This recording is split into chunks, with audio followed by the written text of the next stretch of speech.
Yo, what's going on? You already know this is your boy, Disaster. And I'm the host, Pimpin' Ringtones. And I'm coming at you live from Chi-Town. Doing it the way we do it in Chi-Town, you know, walking through doors and things. But anyway, we're gonna go into our next video, which is by, you know, that nigga Jackpot. Right here on Pimpin' Ringtones.mobi.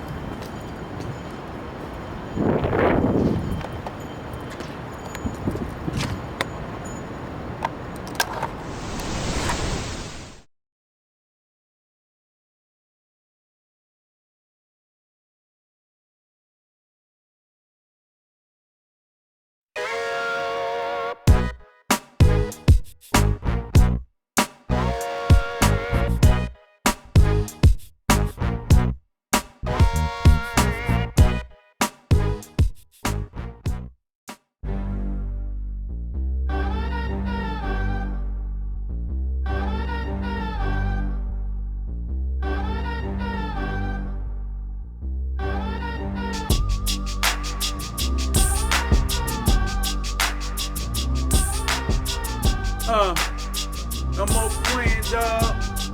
Matter of fact, I wasn't playing. So many deaths from guns, it's like living life in recon. Some in Vietnam. Big Papa Jackpot, the next West Coast Don. I got the napalm in my arm reach.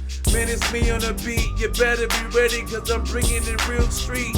Take the medic, cause I know you can't breathe. It's intensifying heat at the feet. That's right, you're beneath the depths of the inferno. Making albums out of my journals. Stress free, you demons can't win, cause you're now all deceased. I'm virus of the belly of the beast, spreading rapidly. Yep, you soon will be resting in peace. The devil want my blood, I can see his teeth. But trust me, dawg, you don't want this beef. Cause the blood inside me is almighty. I don't give a fuck. The world don't gotta like me. I don't give a fuck. The world don't gotta like me. I don't give a fuck. The world don't gotta like me. I don't give a fuck. The world don't gotta like me. I don't give a fuck. The world don't gotta like me. I don't give a fuck. The world don't gotta like me. I don't give a fuck. The world don't gotta like me. I don't give a fuck. The world don't gotta like me. I don't give a fuck. The world don't gotta like me. I don't give a fuck. Goals I spit from game. I spit to a kick drum. These are bullets straight from a big gun. I'm in a rich one with an ill tongue. It's like a sword, lunge into your lungs. You're done, no mouths over. Subway, cause I'm good with the bread and the cold cuts. I'm about to blow up, shine like a supernova, spitting fire like a flamethrower. I'ma say mind blowers. I guess right now I'ma lose your mind because I'm SC nigga. For the West Coast online, it's about our time. For the dub C shit, I go front line. Revving my 6-4s bouncing like pinkies behind. Medical looking like lemon in line. Disaster every music, I don't need to be signed. My soul is mine, that's right. I'm consistently on the grind. The world don't gotta like me, I don't give a fuck. The world don't gotta like me, I don't give a fuck. The world don't gotta like me, I don't give a fuck. The world don't gotta like me, I don't give a fuck. The world don't gotta like me, I don't give a fuck. The world don't gotta like me, I don't give a fuck. The world don't gotta like me, I don't give a fuck. The world don't gotta like me. I'm Jackpot, don't need for the lottery. I seen a lot of labels in the scope, artist pottery. Sucker MCs, welcome to the slaughtery. I'm chopping everything down straight to the artery. Where's my no clips? I'm tired of the bullshit. They get talking like they only ones with the guns and bullets. Don't be on the wrong side of the gun because I pull it. I find it so therapeutic. I'm easy, I'm on stuck on Rufus. I've seen so much crap, but the rappers they be acting foolish. I'm like this, asking for the two fists, right across they two lips. Don't be reaching for my hip, I got blood and crips. That I have you laying down next to Daisy and Tulips. That's how I do ish. That's how I fucking bump that new ish. I don't give a fuck.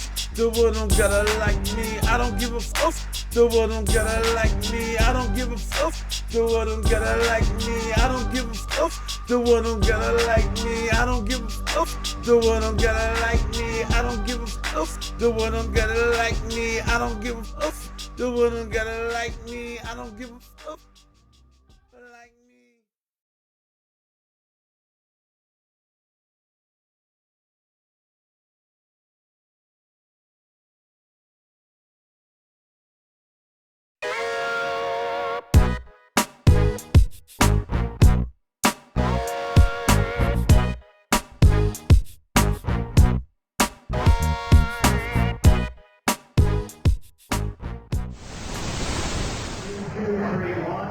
Barbara and hundreds of other girls have come here to the International Model and Talent Association's annual convention.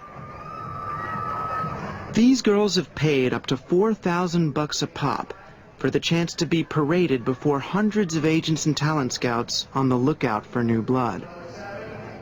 There have always been starry-eyed girls like this, but what's new is their sophistication. They've learned how a midriff should talk, move, and sell herself. Hello, my number is 7996. Fruit of the Loom? Bet you thought they were just for men. Well, now there's new Fruit of the Loom feminine style, because girls know a good thing when they see one. Thank you. Now it's time for 13-year-old Barbara to prove she has what it takes.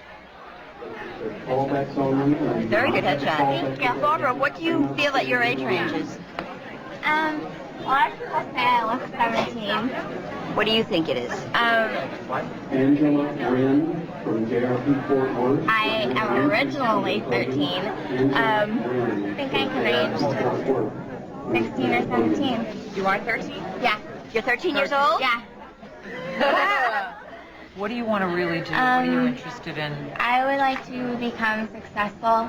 Good girl. I want to land a contract with someone or get an agent. Let's say that you go through this convention and like nothing happens and no interest, then what? For some reason, I know that if I keep trying, I might get somewhere. Yeah. It was so nice to meet you. Thanks, Barbara. Good luck. Thank you very much. Thank you. Barbara's just one of hundreds in this season's crop. It's a bounty for Hollywood talent agents who have more vacancies for new midriffs every day. Jeff Maroney has discovered some of the hottest teen stars in the business. Perhaps his biggest discovery was an unknown teenager named Jessica Biel. She was my client for 5 years, and I found her here. She was on stage. She was 12 years old. Most people here weren't interested in her. She didn't, I don't think, really win any awards. And she was 12 years old, and she was like way too tall for her age, and she was singing the Lullaby of Broadway, and I think doing fan kicks or something like that, and I just went, oh my gosh, there's a star. Jessica Biel's first big part was on a fledgling television network devoted to the teenager, the WB. She played a minister's daughter on the wholesome teen drama Seventh Heaven. Seventh Heaven was part of the WB's newly devised formula, radical by the standards of teen television. Keep it clean. Everyone else was going the edgy route, so maybe we ought to go completely different. And there was about a year period where we went family friendly. And I think our slogan was, where America's families can watch television together. You have done so well. Regaining your balance, getting back on track with your diet and exercise. I'm very proud of you. That was a novel approach at the time because, except for maybe The Wonderful World of Disney, the families could not watch television together. So, you know, programming and marketing met, and we thought that's going to be our angle. But the WB's family-friendly shows had to compete against programming like this. The eye-grabbing sex scenes of Beverly Hills 90210 and other risque teen dramas. Let's take off all our clothes. By its third season, the WB made a course change.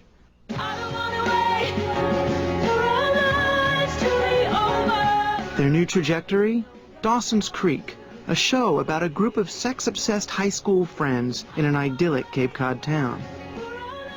On Dawson's first episode, one of its lead characters, 14-year-old Pacey, begins a sexual affair with his teacher. I'm sorry. It had attractive teens, and it spoke to especially the female audience. But at the same time, the Newsweeks and the Time magazines were writing about this rather risque show where a 14-year-old boy was having a romance with his teacher. You needed that plot line to really give it a bang. To give it a bang. So, Jen, you a virgin? That's mature. Well, because Dawson is a virgin, and two virgins really makes for a clumsy first encounter, don't you think? In bringing teen sexual content to what had always been network TV's 8 o'clock family hour, Dawson's Creek and the WB made the headlines. However reluctantly, they had raised the sexual stakes even further.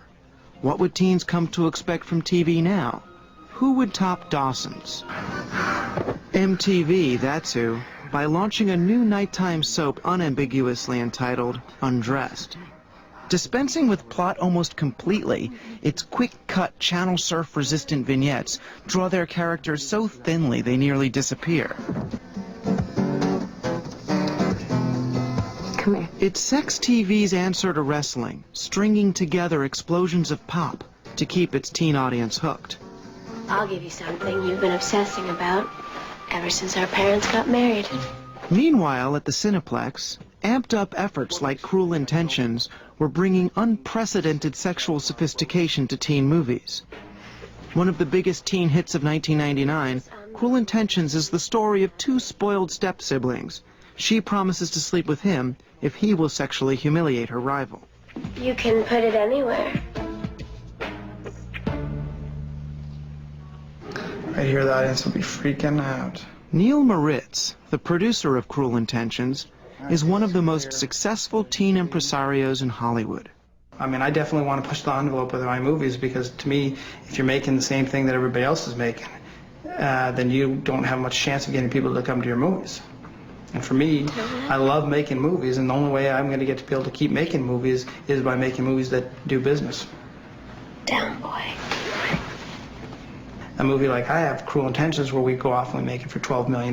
We do $40 million here. We do $60 million overseas. There's $100 million in box office, plus all the ancillary markets, whether it be video cassette or cable or all these other markets. You know, there's tremendous streams of revenue coming in.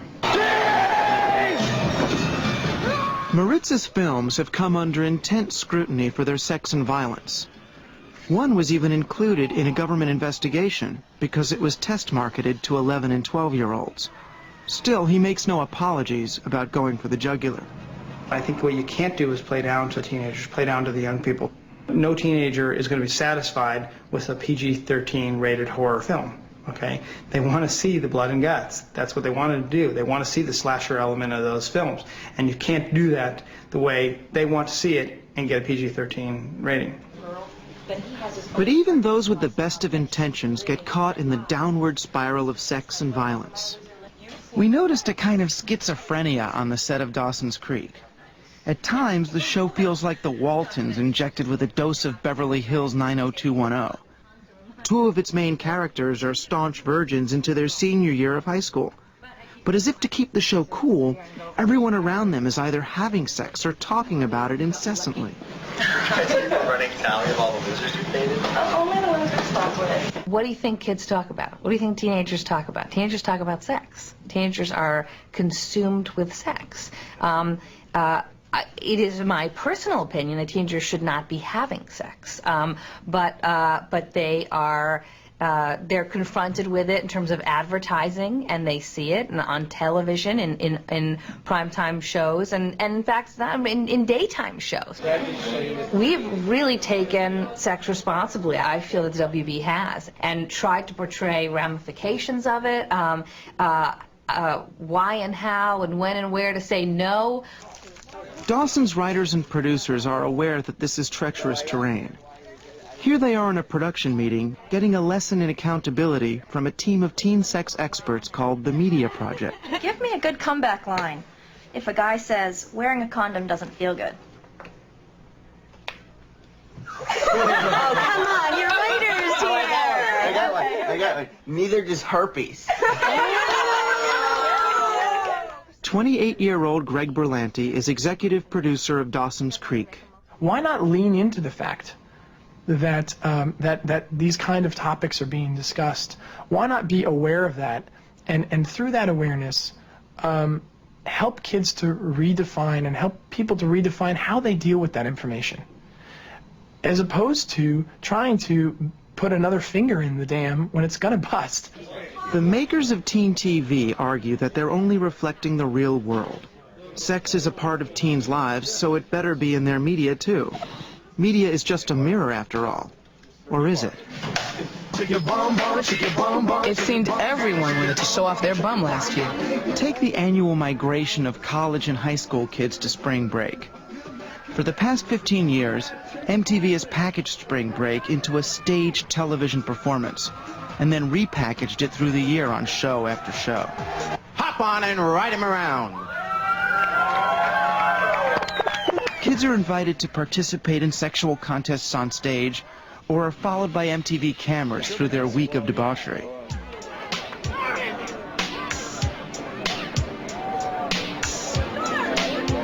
Sure, Some kids have always acted wild, but never have these antics been so celebrated on TV.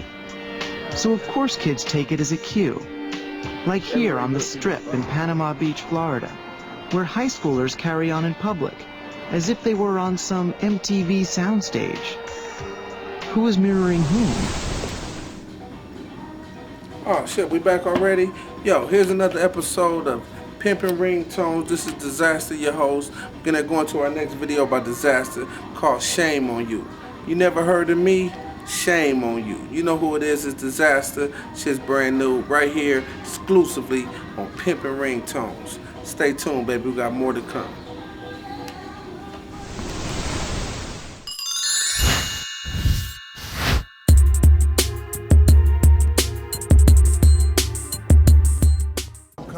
But you thought it was something different? Finally. Disaster. Same shit. Strikes. Same shit. What's up now? Yeah. Yeah. Put your hands up. Yeah, nigga. What? Yeah, nigga, I want it all. You feel that? Punk ass. Look at you. Now look at them niggas. Hey, let's get out there. I hear the ones. I hear the ones, man. Grab that flashlight. Shame on them niggas. Shame. Shame on you. You never heard of me? Shame on you. I'm Disaster, bitch. My shit brand new. I'ma grab the tech and put the aim on you. Watch me murder this cat and put the blame on you. You never heard of me? Shame on you. I'm Disaster, bitch. My shit's brand new. I'ma grab the tech and put the aim on you. Watch me murder this cat and put the blame on you. I put this game on you. You fake and untrue. Curse like voodoo. Fear the W. Tell me who's loving you at the consultants is. I heard your snake hiss. Prepare for the death kiss. You swung but missing. That's just an example of how a scandalous nigga's whole life trampled. He's selling dope on the sideline, saying I gotta get mine. I'm cheaper whatever I borrow. Beg for a fine, steady on the grind. Born one of a kind, walking a thin line, but never left behind. Tick tock, yeah, tock tick. Look at these niggas all on my dick. And since I'm used to hating, dog, it ain't shit. Just keep your game, this is like a sick ass pig. You never heard of me? Shame on you. My shit's brand new. I'ma grab the tech and put the aim on you. Watch me murder this cat and put the blame on you. You never heard of me? Shame on you. My shit's brand new. I'ma grab the tech and put the aim on you. Watch me murder this punk and put the. I keep my game tight and clientele right. Keeping my Glock close allows me to sleep good at night. Being aware that you out there makes me not care shit. I'm heard from London to Delaware. I can sense the fear as you stand there. Get prepared for the worst. One verse will make your head burst. They cut my game up like pure coke. Tried to leave me flat broke, but niggas got choked and pistol smoked. Although we don't provoke violence, my boys move in silence, and that's just how I've been.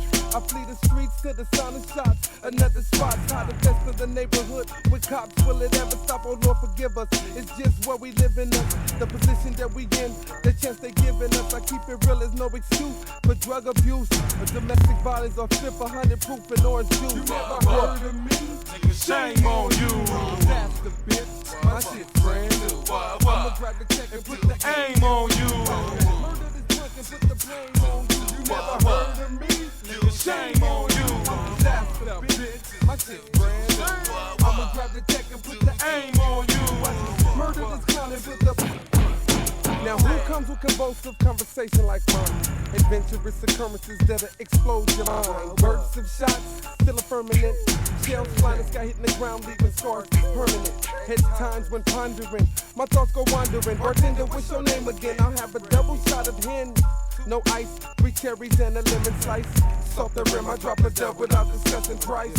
Peep the set, now I'm jet, my throat's wet. Been clubbing 20 minutes, haven't seen a 10 yet. I'm very choosy, Versace and so don't move me. I'd rather be low than the Uzi.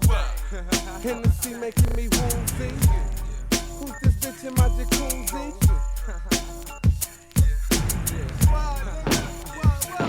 You never heard of me? Shame on and put the aim on you. Murder this punk and put the murder me. Shame on you. Disaster, bitch. My shit's brand new. I'ma grab the tech and put the aim on you. Watch that. Murder this punk and put the bang on you. You never murder me. Shame on you. Disaster, bitch. My shit's brand new. I'ma grab the tech and put the aim on you. Shame on you. Shame. Shame on you. You ain't never heard of disaster from the punishment. Shame. And put the aim on. Shame on you. Shame on you. Shame on you. I'm disaster, bitch. You never heard of flow. Shame. You never heard of Bone. You never heard of Big Five. You never heard of Inglewood. Shame. Never heard of disaster music. Capital T Records. Shame. On you. You never heard of YG? Never heard of YG?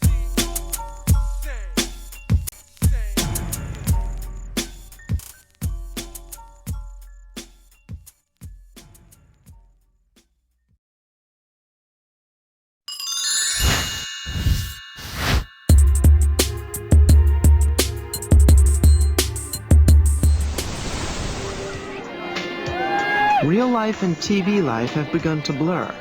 Is the media really reflecting the world of kids, or is it the other way around? The answer is increasingly hard to make out. I'll never forget the moment that 13-year-old Barbara and her friends spotted our crew during a party between their auditions. They appeared to be dancing for us, for our camera, as if to sell back to us, the media, what we had sold to them. And that's when it hit me. It's a giant feedback loop. The media watches kids and then sells them an image of themselves. Then kids watch those images and aspire to be that mook or midriff in the TV set. And the media is there watching them do that in order to craft new images for them and so on. Is there any way to escape the feedback loop? These kids believe they have. Downtown Detroit on Halloween night. A few thousand mostly white young men have gathered to hear a concert by their favorite hometown band, Insane Clown Posse. ICP helped found a musical genre called rap metal or rage rock, which has created a stir across the country for its shock lyrics and ridicule of women and gays. Yeah! That's right, motherfucker! Who's going titty fucking? We's going titty fucking! Who's going titty fucking? We's going titty fucking! Who's going titty fucking? We's going titty fucking! Count a motherfucking titty out! Right! Subcultures like this are increasingly rare in America. A true underground, where kids feel spurned by mainstream culture and like it. A lot of people seem to sense like anger coming off Juggalos because there's a lot of like middle finger stuff. I mean, who's the middle finger to? The middle finger is to everybody who doesn't understand what we're doing. It's to the world. To the mainstream. People who don't understand. People like these people who drive by honking their horns, drive by laughing at us. We don't care, and that's who the middle fingers and the fuck yous are for. Fuck, I mean, to hell with society, you know? I mean, we worry about society and what they think. They control what goes on in our bedroom, you know, what we dress like, what our hair color is. Why let it control it here? This is where we have fun.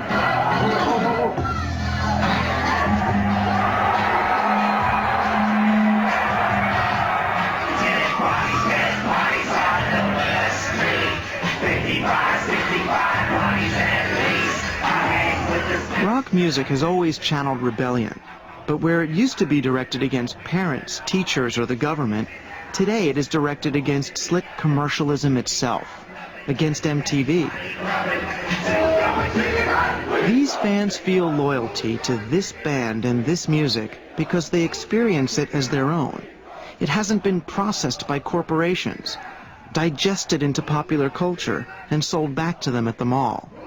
Everybody that likes our music feels a super connection. That's why all those juggalos here, they feel so connected to it because it's exclusively theirs. See, when something's on the radio, it's for everybody. You know what I mean? It's everybody's song. Oh, this is my song. That ain't your song. It's on the radio. It's everybody's song. But to listen to ICP, you feel like you're the only one that knows about it. These are the extremes to which teens are willing to go to ensure the authenticity of their own scene. It's the front line of teen cultural resistance, become so crude, so intolerable, and break so many rules that you become indigestible.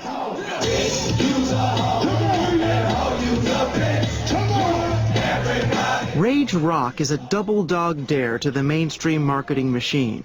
Just try to market this. And the thing is, that's exactly what they've done. Consider the engineered rise of Limp Bizkit. Remember them? It turns out that the nastiest expressions of youth culture are manna to an industry ravenous for anything authentic to sell. Bizkit is a rage rock band that leaves critics cold, but ignites fans with incendiary lyrics. America first got to know them at Woodstock '99, rage rock's coming out party as covered by MTV. It's just one of those days!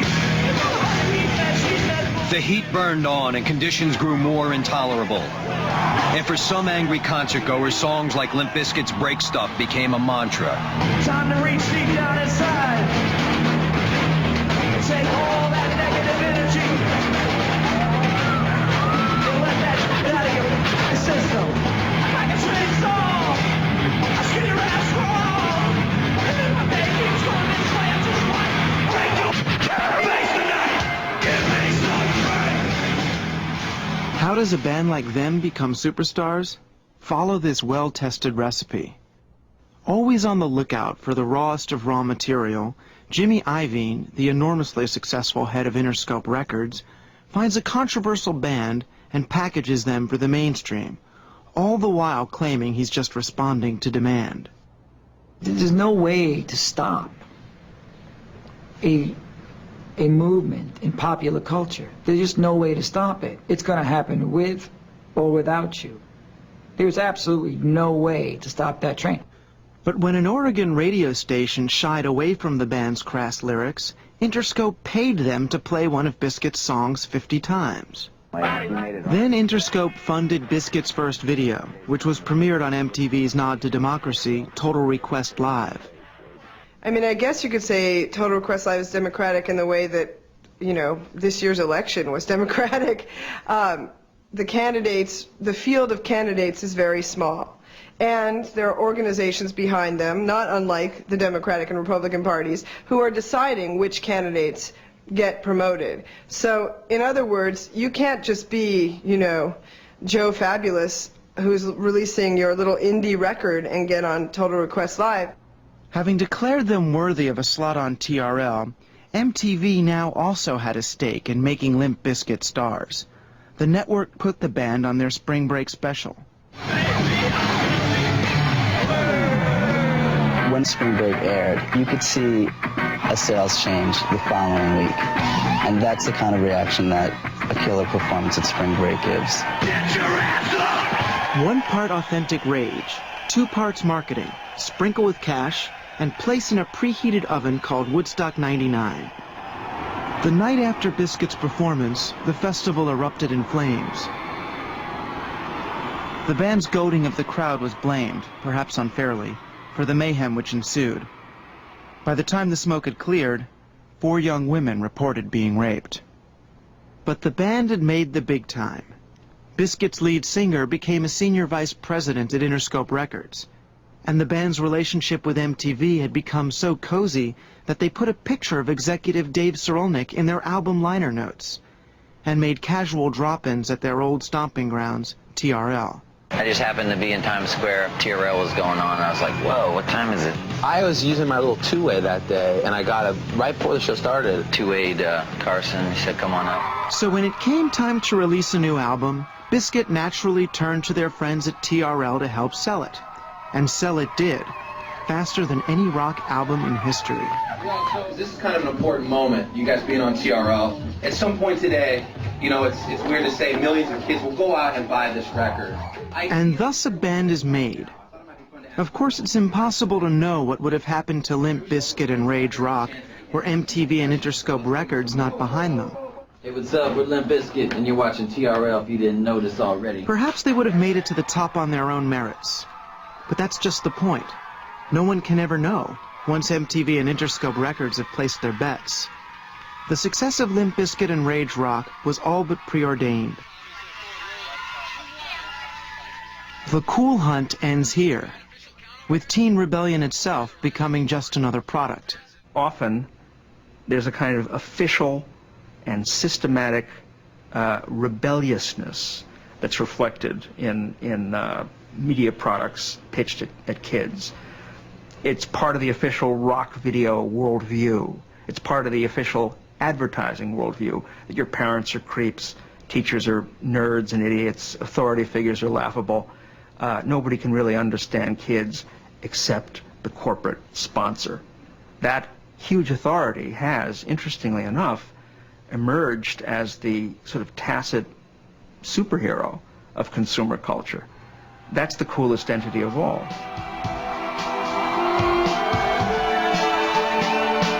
So is there anywhere the commercial machine won't go?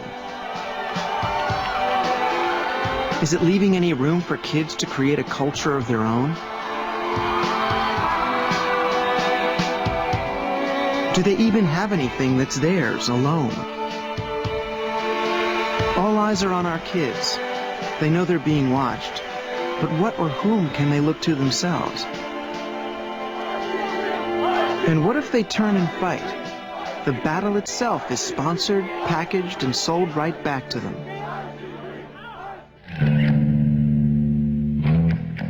Oh, and by the way, those rebels in clown makeup from Detroit, they've signed with a major label, produced some slick music videos, even got themselves on World Championship Wrestling. And lo and behold, their latest album hit number 20 on the charts. Welcome to the machine.